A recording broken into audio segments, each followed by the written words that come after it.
신명기 19장 8절로 13절 구약성경 291페이지 있습니다. 8절로 13절 교독합니다. 제가 먼저 8절 읽습니다.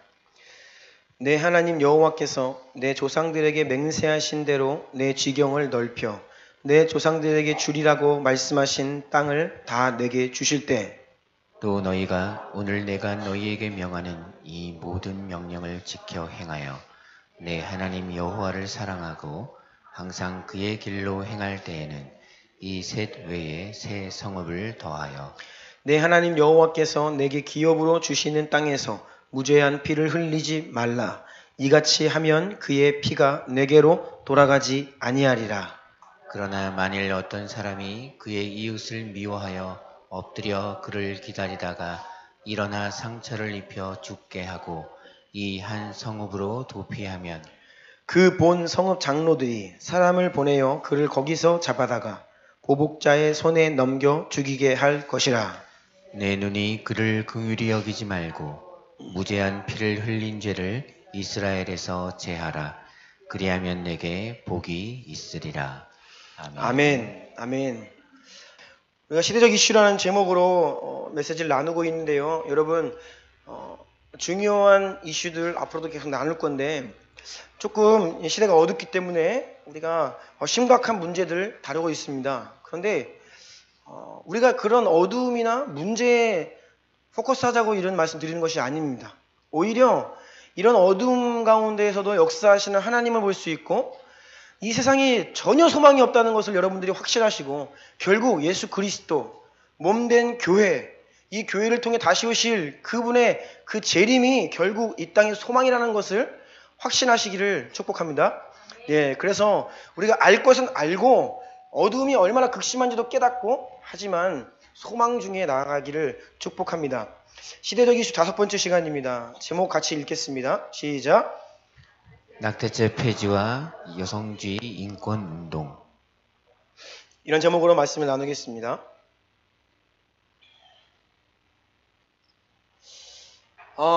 앞에 사진 보시면 유럽에 있는 한 나라입니다.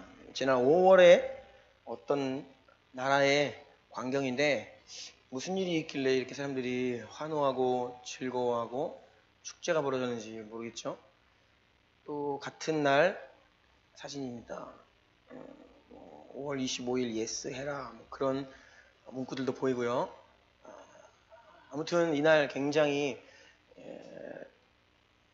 전 세계적인 뉴스가 있었고 제가 이 뉴스를 보고 이 사진들을 보면서 너무 슬펐습니다. 어쩌다가 하나님의 형상들이 이 지경이 되었는가. 여러분들도 다 보았을 텐데요. 낙태가 합법화된 아일랜드 소식입니다. 지금 전 세계는 낙태를 여성의 인권, 즉 여성의 자기 결정권에 속하는 것으로 보아서 여성 인권 신장 그것의 일환으로 낙태를 합법화하는 추세가 전 세계적으로 있습니다. 아일랜드는 본래 가톨릭 국가입니다. 그래서 가톨릭에서는 지금도 이런 것들에 대해서 분명히 반대를 해요. 그래서 유럽 국가들이 대부분이 낙태를 합법화하고 있지만 아일랜드는 그들의 신앙 때문에 지금까지 불법으로 해오다가 결국 지난 5월에 이 낙태 합법화에 대한 국민 투표를 실시했습니다. 66.4%의 찬성으로 임신 12주 이하, 즉 3개월 이하의 태아에 대해서는 제한 없는 낙태가 허용되었습니다. 현재 OECD 가입국 중에 80%에 해당하는 30개국이 사실상 낙태 합법하고 우리나라를 비롯한 6개국만이 제한적으로만 조금만 허용하고 있고 사실상 금지 국가라고 보여집니다. 여러분 아일랜드 상황을 좀 보셔야 되는데 지난주에 나누었던 우리 동성애 그리고 이 여성인권 운동 이 낙태죄 폐지 같이 패키지로 가는 겁니다. 함께 갑니다. 뭐 하나 따로 노는 나라 없습니다. 이것이 모두가 함께 가고 차별금지법 합법, 차별금지법, 동성애 합법화, 낙태죄 폐지, 즉 낙태 합법화 이것이 동일한 그룹, 동일한 사람들의 목소리를 통해 나오고 있다는 것을 우리가 예의주시해야 합니다. 아일랜드는 지난 2015년에 동성애가 합법화되었습니다.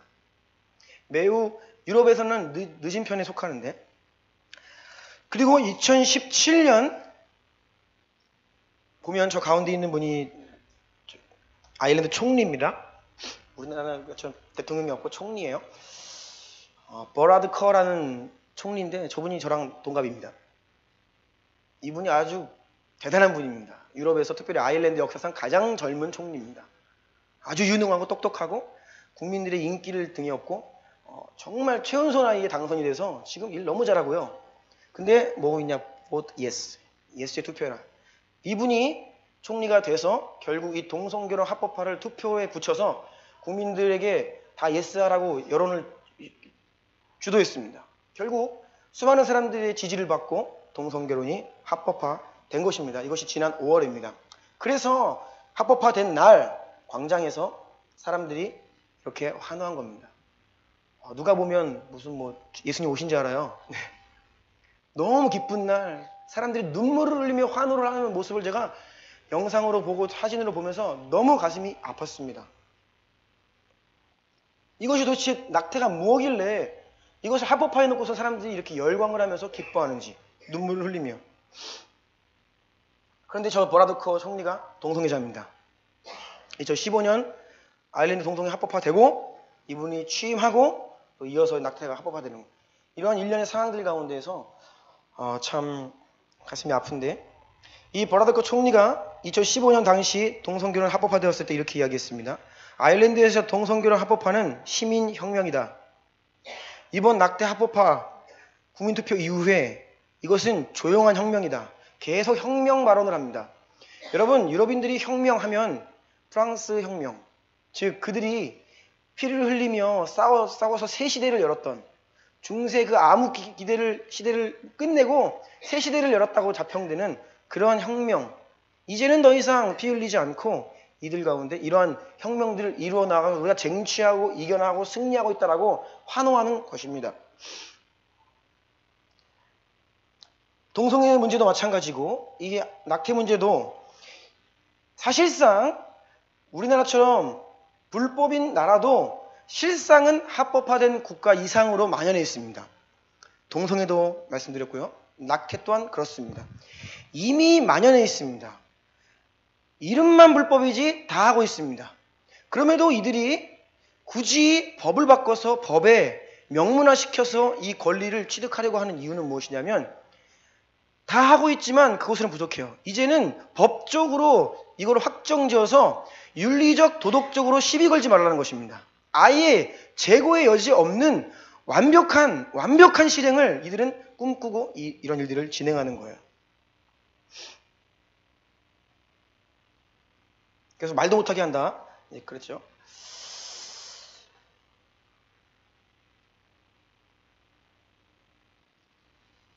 어제입니다. 우리나라도 지금 낙태죄 폐지 퍼레이드가 어저께 광화문에 있었고요. 제가 어저께 있었던 집회 사진을 좀 보여드릴게요. 이 광화문 현장입니다. 우리나라도 지금 이것이 핫 이슈예요. 그리고 사람들이 보면 이렇게 낙태죄를 폐지하라고 지금 많은 사람들이 모여서 이야기를 하고 있습니다. 우리나라도 작년 낙태죄 폐지에 대한 청와대 국민청원이 23만 명이 동의를 해서 20만 명 이상 동의를 하면 청와대가 공식적으로 답변을 해야 됩니다. 그래서 여러분, 이번에 서울 광장에서 있는 퀴어 축제 반대 청와대 국민청원 올라가는데 지금 16만밖에 안 됩니다. 이번 주가 기한인데요. 20만은 못 넘어요. 우리가 그것을 청원하는 이유는 20만 명 넘게 청원한다고 해서 저는 이번 달에 있을 그 퀴어 동성애 축제가 취소될 거라고는 기대하지 않습니다. 다만 아직도 그것이 잘못됐다고 인식하는 국민들이 많다는 사실과 너무나도 빠르게 무너져가는 이 제도와 법과 우리나라 상황 가운데 어떻게 하면 이 속도를 좀 늦춰볼까? 몸부림치는 믿음의 행동인데 성도들이 몇 명인데 20만이 안 돼요. 지난주 말씀드린 대로 이 소수인권 보호 프레임에 이 교회들이 의견들이 나뉘고요. 그거 뭐 별거 아닌 것처럼 생각을 하고 있다는 것입니다. 작년에 그래서 이 낙태죄 폐지에 대해서 23만 명의 지지를 받아서 조국 청와대 민정수석이 공식적인 답변을 내놓았습니다. 유튜브에서 검색하시면 다 나옵니다. 뭐라고 이야기했냐면 이제 낙태죄 공론화시켜서 이야기해야 될 시점에 와 있다. 그래서 이것을 공론화하여서 국민적 합의 과정에 거쳐서 앞으로 이거 진행하겠다. 그렇게 이야기를 했습니다. 현재 그리고 낙태죄에 대한 헌법재판소의 위헌 법률 심판 사건이 지금 진행 중에 있습니다. 찬반 논란이 뜨거워요. 대한민국 모자보건법에 이것을 금지하고 있는데 어떤 경우에 어떻게 이것을 제한하고 있냐면 임신부의 생명이나 신체 정신적 건강, 성폭행이나 근친상 간의 임신, 태아의 결함 등의 이유에 한해서만 매우 제한적으로 낙태를 허용하고 있고 그 이외에는 불법입니다. 범죄 행위고 처벌받는 대한민국 모자보건법에 그렇게 기록이 되어 있습니다. 그런데 여러분 낙태 합법화 문제 단순하지 않습니다. 차별금지법과 동성애가 합법화되어 법에 기록이 되는 순간, 명문화되는 순간 엄청나게 우리가 감당할 수 없는 상황을 맞이한다고 했죠. 이것 또한 낙태는 이미 만연해 있는데 이것을 단순하게 허용하자는 차원이 아닙니다. 그렇게 생각하고 계시다면 여러분도 또한 뭘 모르고 계시는 거예요. 프랑스라는 나라는 인권하면 세계에서 가장 앞서 나가는 나라죠. 1975년에 매우 오래전입니다. 낙태 합법화했습니다. 그러면 낙태가 합법화되면 단순하게 그냥 처벌하지 않겠다라는 수준이 아닙니다. 그 이후로 프랑스는 많은 과정들을 거쳐 지난 2013년부터 미성년자든 누구든 아이를 가져서 낙태하기로 결정을 하면 일체의 모든 비용을 나라에서 지원합니다. 공짜 수술이 되었습니다. 100% 지원합니다. 자기 부담금이 0원이에요. 지금 말씀드린 것처럼 단순히 허용하는 차원이 아니라 국민 세금으로 그것에 동의하지 않는 사람들이 있어도요. 그냥 나라의 공적 자금이 그것을 지지하고 장려하고 지원을 해준다는 게 문제입니다. 미국도 그래서 이 문제 때문에 많은 법정 싸움들이 있었습니다. 예를 들면 직장에서 사장님이 직원들 의료보험 우리나라처럼 절반씩 내주고 하잖아요. 일정 부분 이 기업이 직원들의 그 의료보험을 위해 자기 부담금이 있어요. 그런데 이 여직원이 낙태를 결정하고 수술을 받을 때에 그 돈이 여기 쓰인 이런 윤리적인 문제 때문에 그것들을 거부하는 사례들이 고소를 당하고 이런 일들이 많이 있었습니다. 미국에서는 그래서 보수 정권이 잡으면 최대한 낙태가 합법화일지라도 나라의 공적 자금이 덜 지원되도록 줄이는 게 보수 정권이 하는 일이고 오바마 행정부가처럼 진보 정권들은 그것들의 문을 열어서 최대한 여성들의 인권을 위해 지원을 해주는 입장을 가지고 있습니다. 미국에서는 어떻게 이 낙태 문제가 공론화되어서 합법화의 과정을 이르게 되었냐면요. 텍사스주는 굉장히 보수적인 동네입니다. 그런데 텍사스주에 살던 어떠한 여성이 자신이 성폭행을 당해서 아이를 가졌는데 이것을 자신은 낙태를 해야겠다라고 하였는데 그것이 텍사스주에서 받아들여지지 않았어요. 그래서 인근에 있는 다른 주로 이동을 해서 그곳에서 낙태 수술을 받고 왔는데 텍사스주 연방정부를 상대로 소송을 했습니다.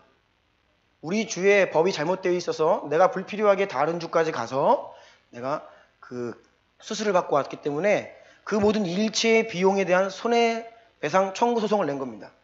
여러분 여러분 소송들 개인이 내는 거 아닙니다. 그 배후에서 인권단체들이 조직적으로 서포트를 합니다.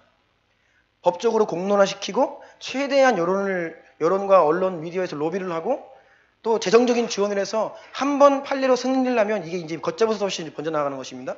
그래서 우리나라도 계속 동성애로 합법화 안 되는 거에 대해서 위헌 소송하고 지금 계속 그러는 거예요. 시도를 하는 것입니다. 조직적으로.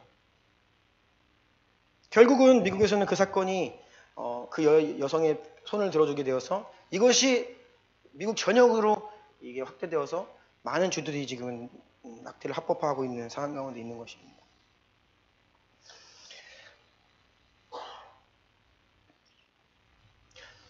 이러한 메시지를 가지고 이들이 낙태죄를 폐지해야 한다고 이제 주장을 하는데요. 우리나라가 지금 낙태를 죄로 규명하고 낙태를 불법이라고 이야기합니다. 하지만 이런 법과 우리 현실은 전혀 다릅니다. 대한민국은 OECD 국가 가운데 출생아 대비 낙태 건수가 1위입니다. 가장 많습니다. 전 세계에서 낙태 가장 많이 하는 나라가 우리나라입니다. 충격적인 통계들이 있는데요. 오래전 1994년 갤럽 조사에 의하면 연 1년 동안 약 150만 건의 낙태 시술이 있었다. 150만 명이 죽은 거예요, 아이들이. 그때 우리나라 출생아가 72만 명일 때입니다. 2배가 넘는 아이들이 한 명이 태어날 때 2명이 죽는 것입니다. 그런 충격적인 충격적인 조사 결과를 갤럽이 발표했습니다. 많은 사람들이 믿지 않았죠. 너무 부풀렸다. 아니, 1년에 150만 명이 죽다니. 이거 어마어마한 숫자거든요. 누적으로 계산해 보십시오. 얼마나 많은 아이들이 죽고 있는가 사람들이 믿지 않았습니다. 그 이후로 보건복지부가 2005년에 추정조사에 발표했습니다. 왜냐하면 모든 것들이 불법이기 때문에 암암리에 일어나서 이것을 제대로 조사할 길이 없습니다. 2005년에 34만 건의 낙태가 있었다라고 이야기했어요. 당시 출생아는 47만 명대입니다. 2010년에 또 한 번 발표했는데 16만 8천 건으로 줄었다. 낙태가. 보건복지부가 그렇게 얘기했는데 이게 보건복지부의 장난입니다.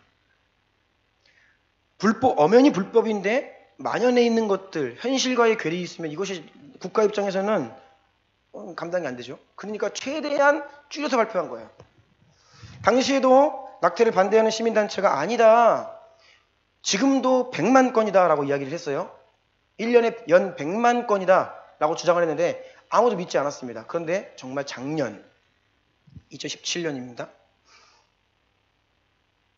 한국여성정책 산부인과 의사회가 작년 발표하기를 매일 평균 3,000건 지금 수술하고 있다 발표했습니다. 여러분 하루에 3,000건이면 1년 계산하면 100만 명 됩니다. 그러니까 시민단체의 주장이 맞고 나라의 발표는 이거는 뭐 좀 실수가 아니라 조작 수준입니다. 100만 명이랑 16만 명이랑 같습니까? 말도 안 되는 거죠. 한 해에 100만 건이 넘는 거의 100만 건 내외의 낙태 시술이 불법적으로 진행되고 있음에도 불구하고 정식으로 재판받는 건수는 1년에 10건 내외입니다. 그러니까 사실상 우리나라는 낙태를 법적으로는 금지하고 있지만 실제적으로는 그것을 처벌할 의지가 없고 암묵적 허용을 하고 있는 나라라고 볼 수 있는 것이죠. 엄청 만연해 있다라는 것을 알 수 있습니다. 한편 낙태 합법화 문제에 있어서 또 하나의 이제 이슈가 되는 것은 지금 이 약이 개발됐습니다. 그래서 낙태 합법화 국가들은 많은 경우에 수술을 하지 않습니다. 합법적으로 약을 사서 먹는데 이 약을 3일에 걸쳐 9알만 먹으면 자연 낙태가 됩니다. 무서운 약입니다. 아침에 2알씩 먹고요. 나머지 3일째에 2알 더 먹으면 3알 더 먹으면 돼요. 이 미프진이라고 하는 약이 개발되어서 유통되고 있는데 우리나라도 제가 어저께 이제 서치를 다 해봤습니다. 누구라도 카톡에 들어가서 상담해서 신청하면 퀵 서비스로 그날 보내줍니다. 그리고 더더욱 이것이 선불제가 아니라 후불제예요. 적극적으로 팔고 있는 겁니다. 안심하고 사용해보고 이상이 없고 성공하면 그때 돈 내세요. 이렇게 해가지고 광고를 하는데요. 이건 뭐 불법이라고 볼 수 없을 정도로 사이트가 너무 많고 전문 약사 의사들이 상담을 하고 있습니다. 여러분, 우리나라가 과연 낙태가 불법일까요? 법적으로는 있지만 유명무실하고 나라도 이것에 대해서 별로 의지가 없어 보입니다. 여러분, 저는 그 모든 것을 떠나서 어찌 하나님의 형상이라고 한 인간이 약 몇 알 먹어서 아이의 사람의 생명을 죽이는 일을 하게 되었는가? 우리가 어쩌다가 이 지경까지 오게 되었는가? 이것이 전 세계적인 흐름이고 소위 인권국가, 선진국가라고 하는 나라들이 앞다투어 나아가서 이 일을 하고 있고 이것을 합법화했을 때에 환호성을 지르고 축제 날이 된다는 이 기가 막힌 상황 아닙니까?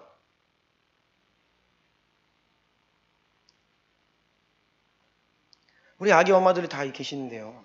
여러분, 아이는 왜 또 선진국들이 이 낙태를 합법화할 때 12주라고 하는 또 제한을 또 주로 두냐면 그들은 나름대로 기준이 있는 거예요. 12주가 지나면 인간의 생명으로 우리가 좀 봐줘야 되지 않냐 그런 것이죠. 그런데 여러분 정말 12주 이전에는 생명이 아닙니까? 영혼이 없습니까? 너무 작고 미약해 보이고 외부의 어떤 힘 행사 앞에 아무것도 할 수 없는 무기력할 뿐이지 아이는요 몇 주가 됐든지 생명이고 하나님의 형상입니다.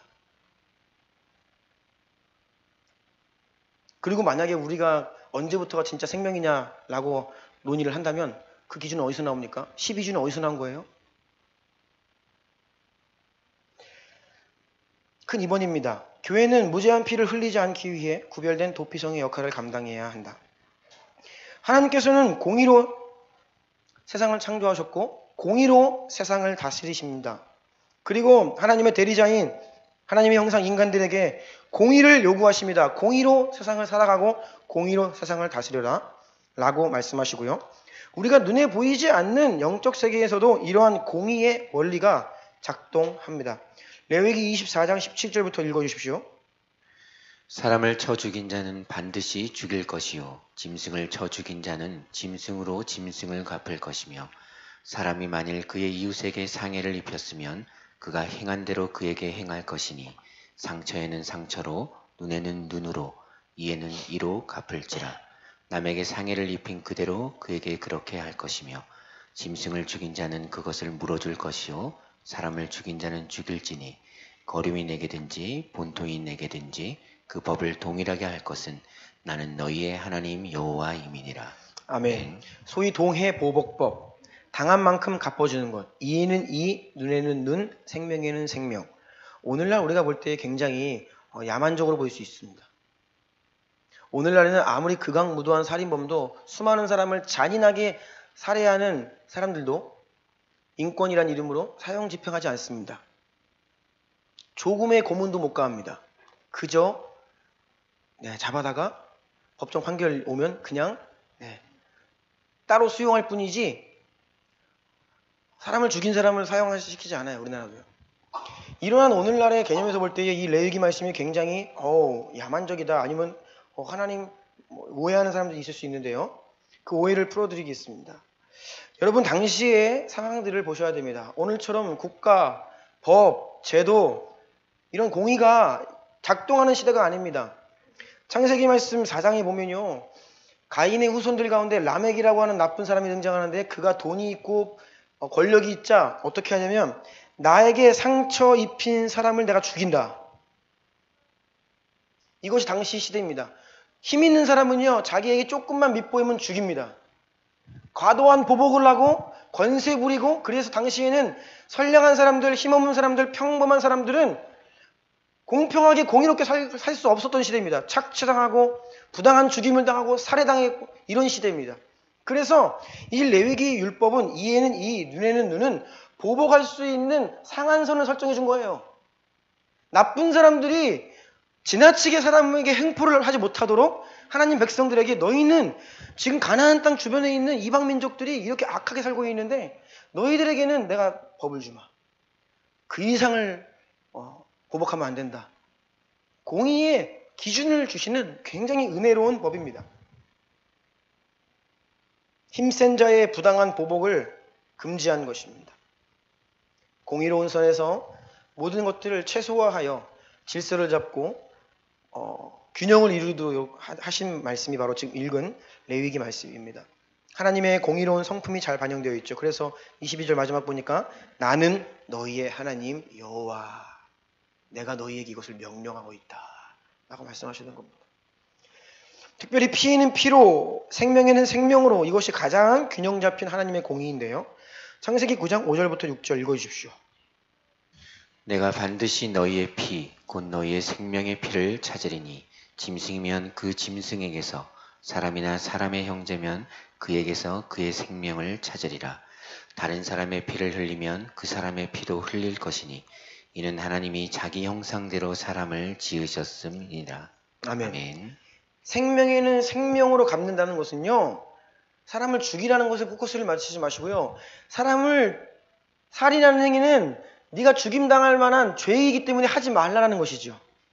법은 철저한 처벌이 따르지 않으면 그것이 지켜지지 않죠. 생명에는 생명이라 말씀하신 그 하나님, 이것이 바로 공의입니다. 공평.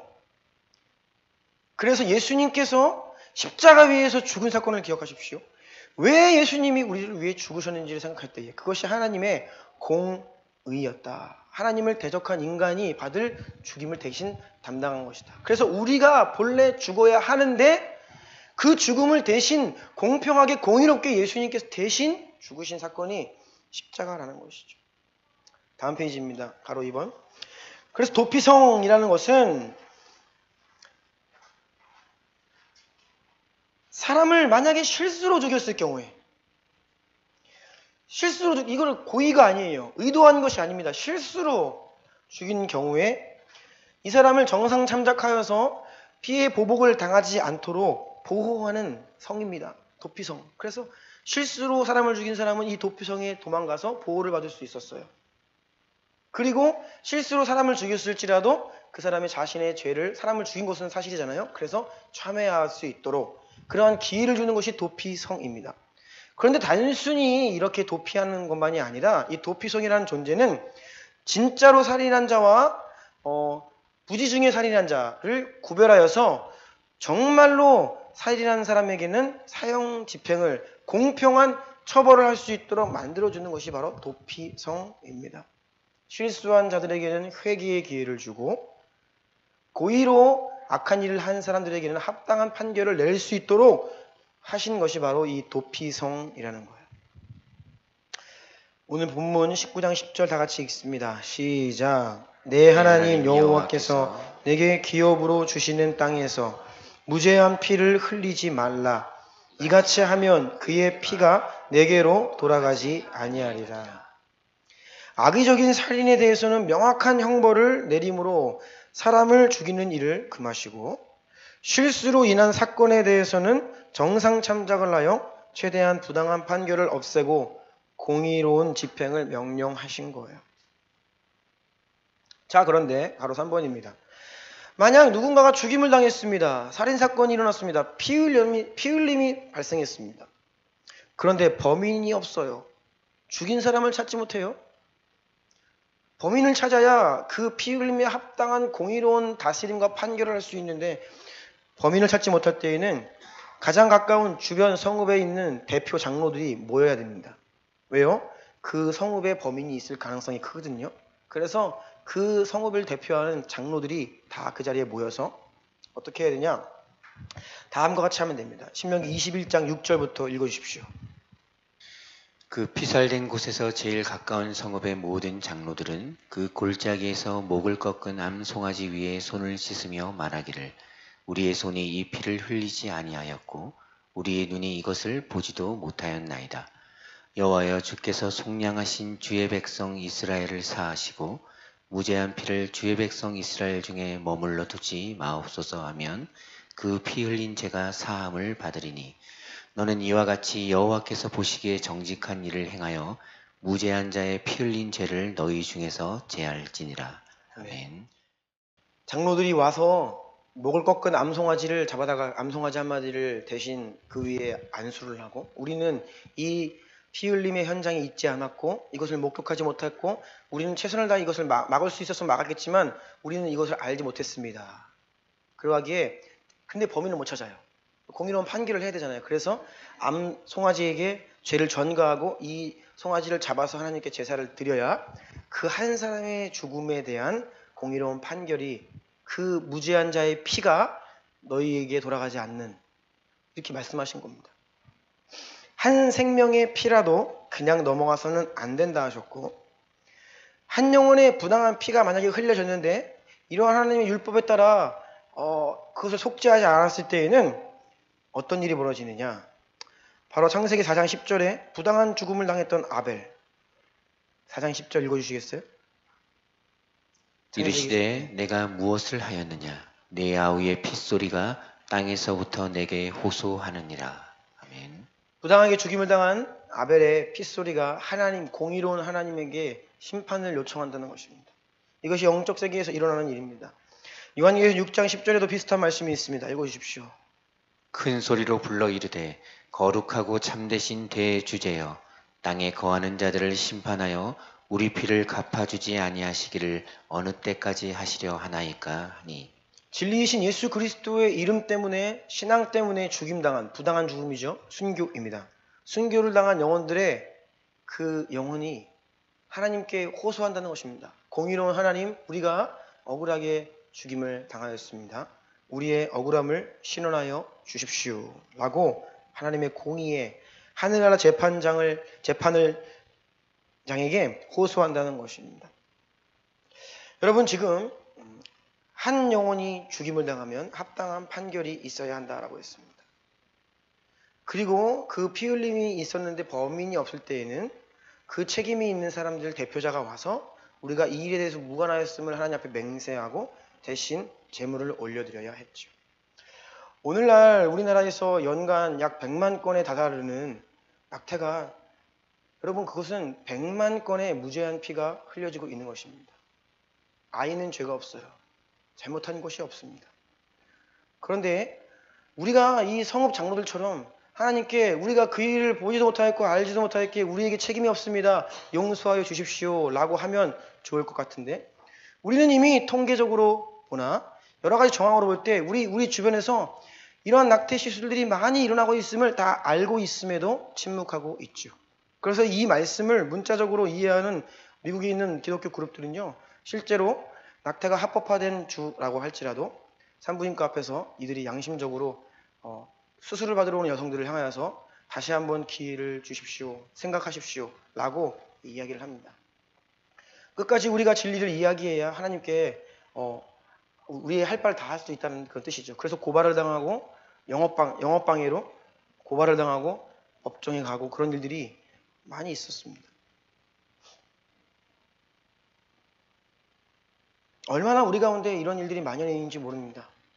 저는 개인적으로도 만연해 있다는 이런 통계들을 보면서 어떤 분들은 이것이 부풀려진 통계라고 이야기할지 모르겠지만 저는 이런 통계를 봤을 때 그것 이상이다라고 생각을 했습니다. 제가 고등학교 때 제 친구 중에 하나가 여자친구가 임신을 해서 수술을 하기 원했어요. 불법 시술이죠. 그랬더니 놀랍게도 제 주변에 있는 제가 아는 친구들이 자기 여자친구를 데려다가 수술을 한 병원들을 소개시켜주기 시작했습니다. 그것이 우리 반에서 제 고등학교 2학년 때 일어난 일입니다. 저는 그것을 보고선 이것이 정말 심각하구나 라는 것을 알았습니다.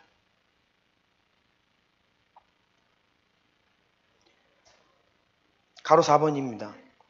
고 대천독 신부님의 글에서 제가 발췌하였습니다. 읽어주세요. 하나님께서 자신의 백성인 이스라엘을 버리셨던 것은 그들이 무죄한 피, 곧 그들의 자녀의 피를 흘림으로써 그 땅을 더럽혔기 때문이다. 낙태는 무죄한 피를 흘리는 행위이며 사람을 악귀들에게 제물로 바치는 가증한 일이다.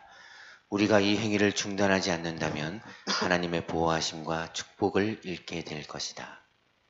단순하게 무죄한 피를 흘리는 것을 넘어서서 이것은 영적으로 구약에 있었던 어떠한 특정한 죄와 맥락을 같이 하는데요. 그것은 본래 가나안 땅에 살던 이방 민족들이 자신들의 신에게 자신들의 자녀를 바치는 행위에 있습니다. 몰록신, 농경의 신, 풍요의 신입니다.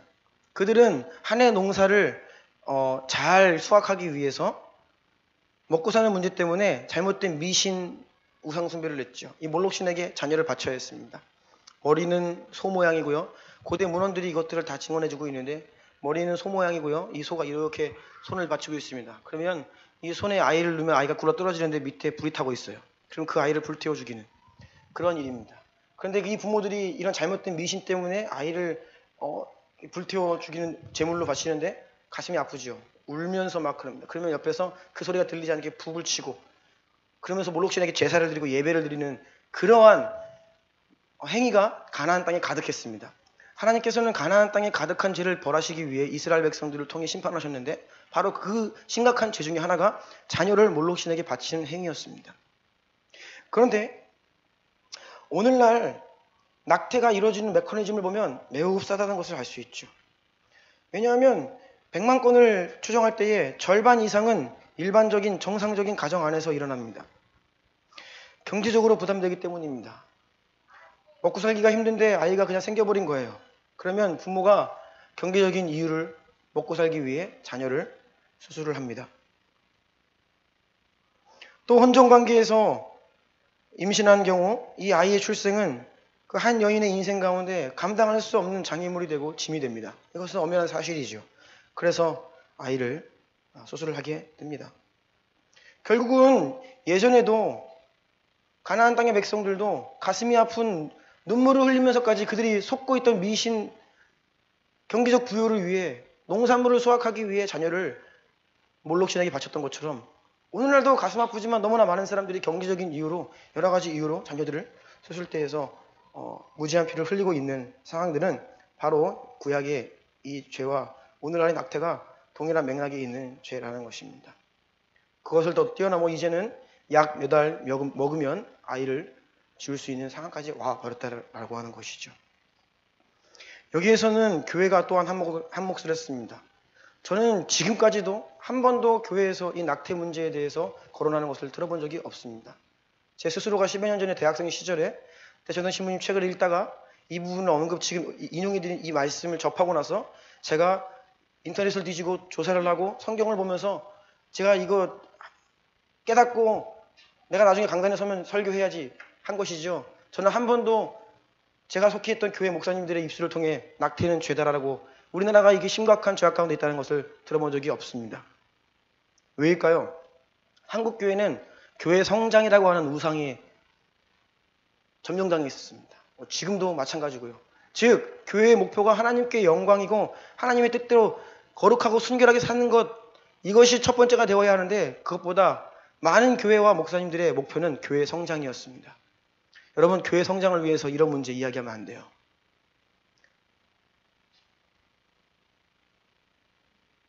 그쵸?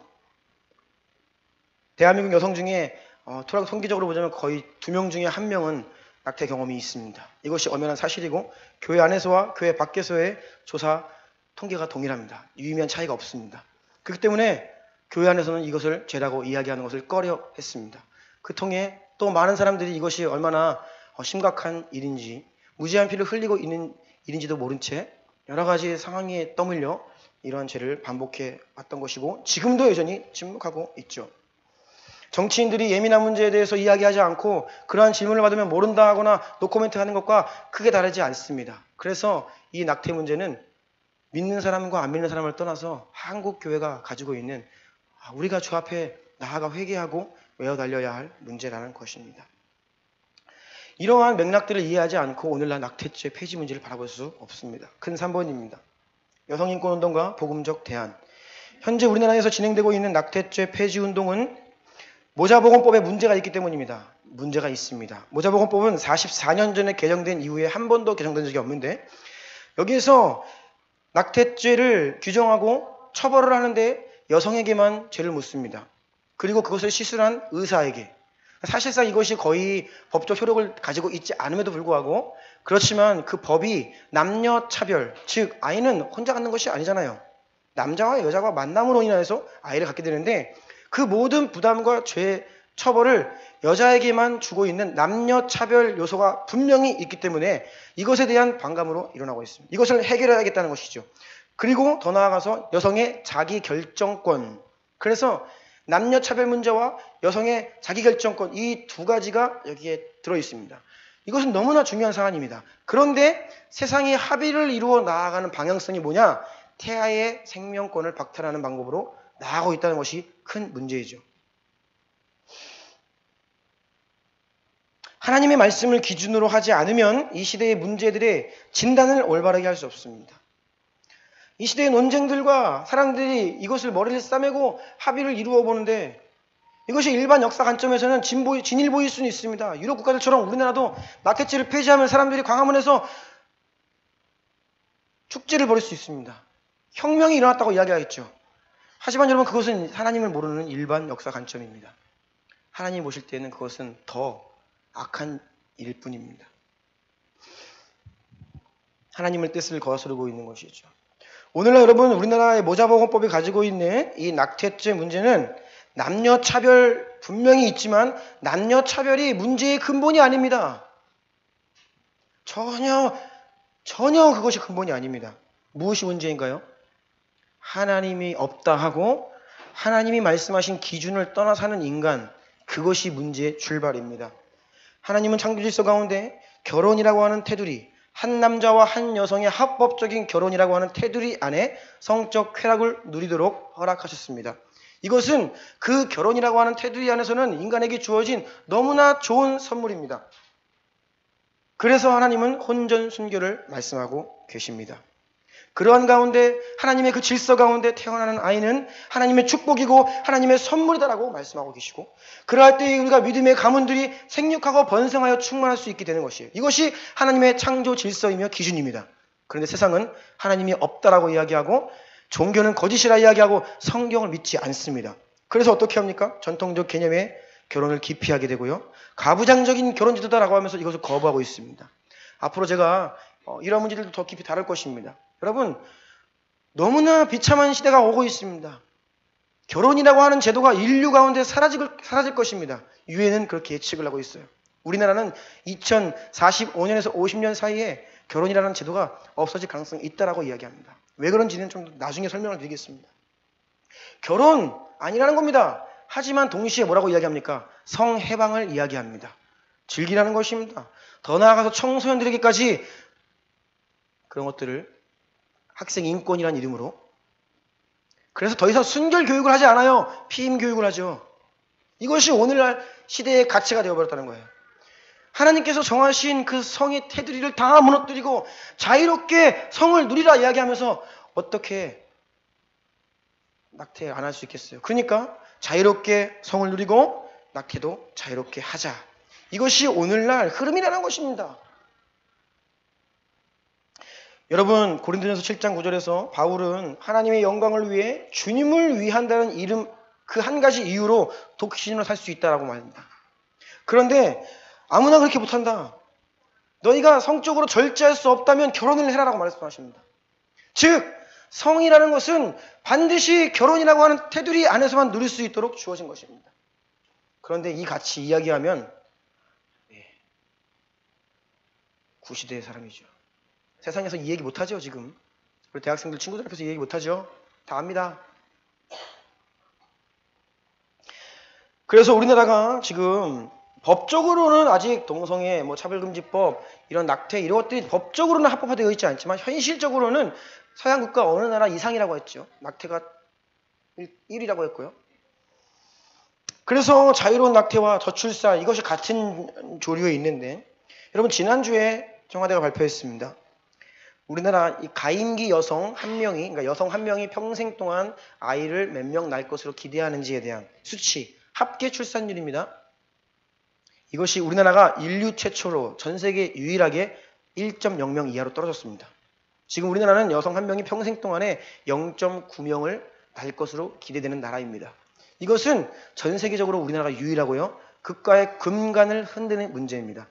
제주도의 난민 문제로 뜨거운데요. 여러분, 그런 난민 문제, 우리는요, 이민을 장려하며 그런 사람들을 받아야 될 나라입니다. 이제 앞으로. 일할 사람이 없기 때문입니다. 출산율이 이렇게 지속되면요, 우리는 10년 내로 이민 정책을 세워서 무슬림권에 있는 사람들을 유치해야 되는 나라입니다. 근데 난민 500명 온 거, 그거 여러분 문제의 본질이 아니에요.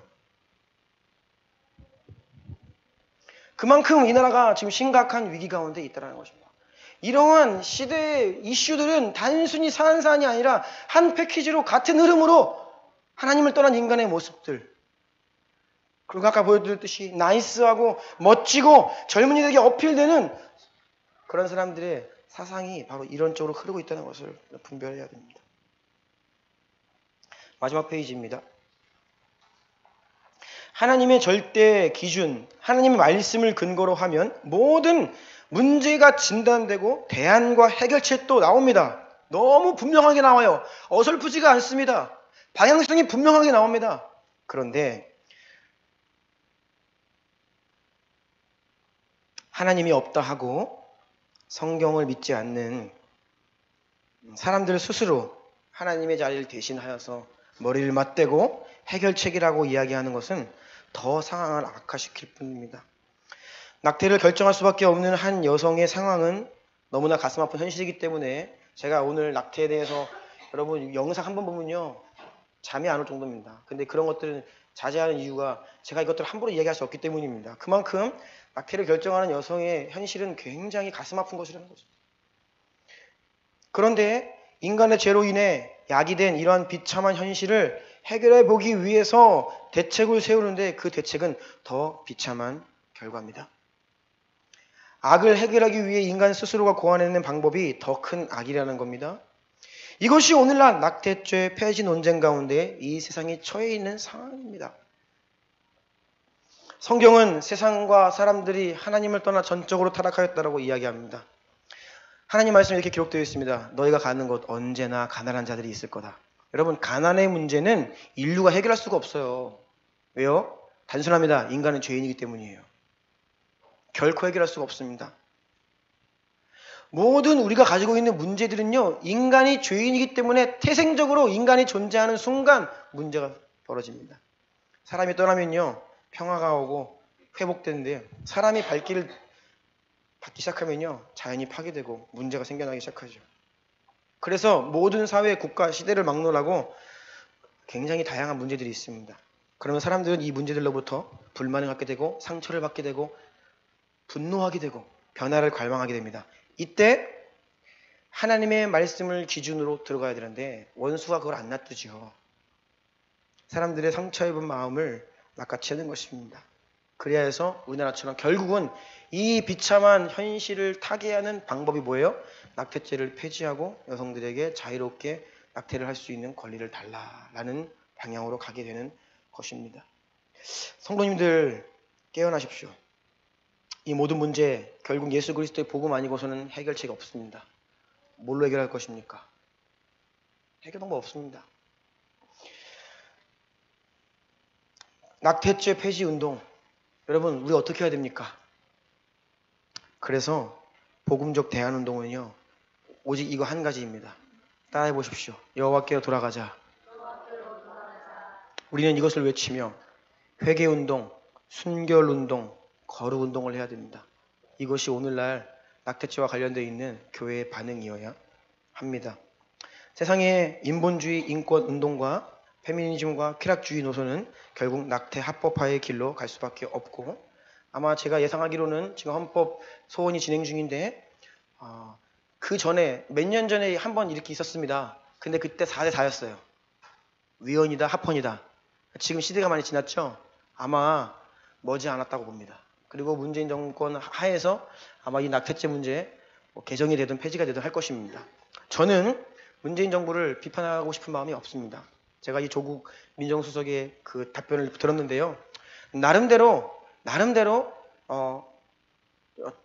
좋은 말을 합니다. 하나님이 없으면요 결국 안 돼요. 그런데 우리가 오늘날 이 시대에 하나님이 이렇게 말씀하셨으니까 기독교 국가를 끌고 갈 수는 없는 거잖아요. 그래서 참 가슴이 아픈 겁니다.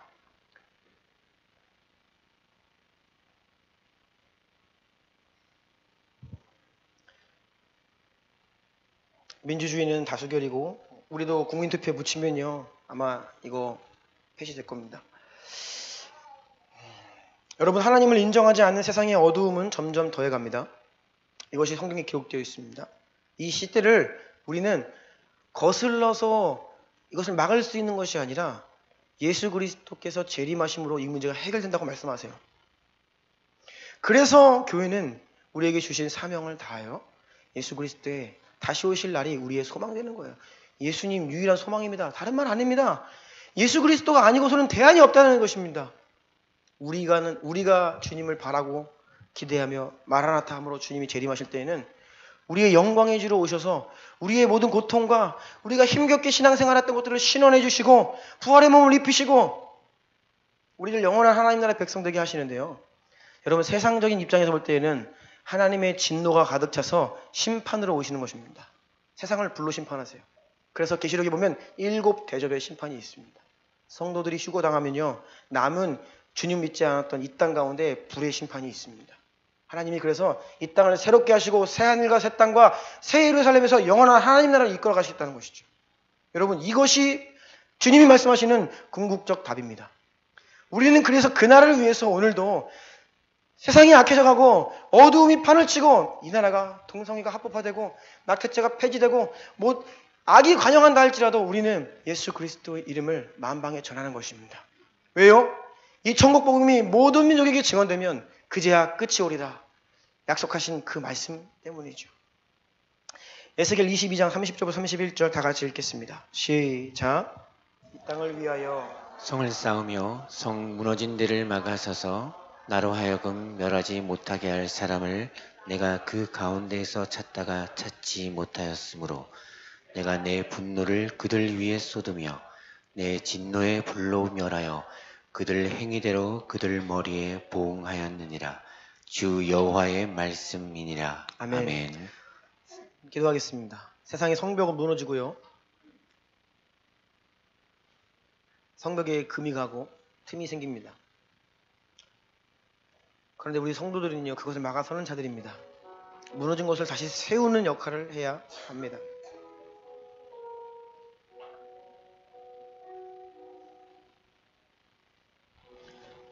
우리 가운데 어떠한 하나님께서 말씀하신 이 성적인 순결들, 이 부분에서 우리 과거에서 그것을 지키지 못해서 여러분 진심으로 회개한 경험이 있는 분도 계십니다. 여러분 하나님 앞에서 한번 진심으로 회개한 문제 다시 꺼내지 마십시오. 그것은 우리가 진심으로 회개하여 돌이켜 주께 용서받은 문제입니다. 그것을 저는 다시 끄집어내는 것이 아닙니다. 다만 우리 민족이 여전히 교회들이 침묵을 하고 여전히 한 해에 100만 명 이상의 무죄한 피가 흘려지고 있는데 하나님은 무죄한 피를 흘리지 말아라. 무죄한 피값이 너희에게로 돌아가리라 하신 그 준엄하신 말씀 앞에 우리가 바로 그 성벽에 무너진 것을 막아서는 자들이 되어야겠습니다. 오늘도 지금도 매일매일 하루 평균 3,000명의 무고한 생명들이 피를 흘려 죽어나가는 이 나라의 무죄한 피를 주님 어찌하여야 합니까? 주께 긍휼을 요청하고 한국교회가 역할을 감당하고 주님 용서해 주십시오. 우리가 어찌하여야 합니까? 그리고 오늘날의 이 청소년들 다음 세대들에게 교회가 순결운동, 거룩운동, 하나님나라 가치관을 온전히 심어주는 역할을 잘 감당할 수 있도록 그래야 해서 하나님 우리 공동체 안에 부딪히신 우리 새 생명들 가운데 하나님을 떠나지 않고 순결을 지키고 하나님 말씀하신 그 뜻 가운데 거룩한 백성들이 일어나게 해주십시오. 이러한 마음으로 주님 주시는 마음 가지고 우리 주여 한번 부르고 간절히 긍휼을 요청하며 기도하기를 원합니다.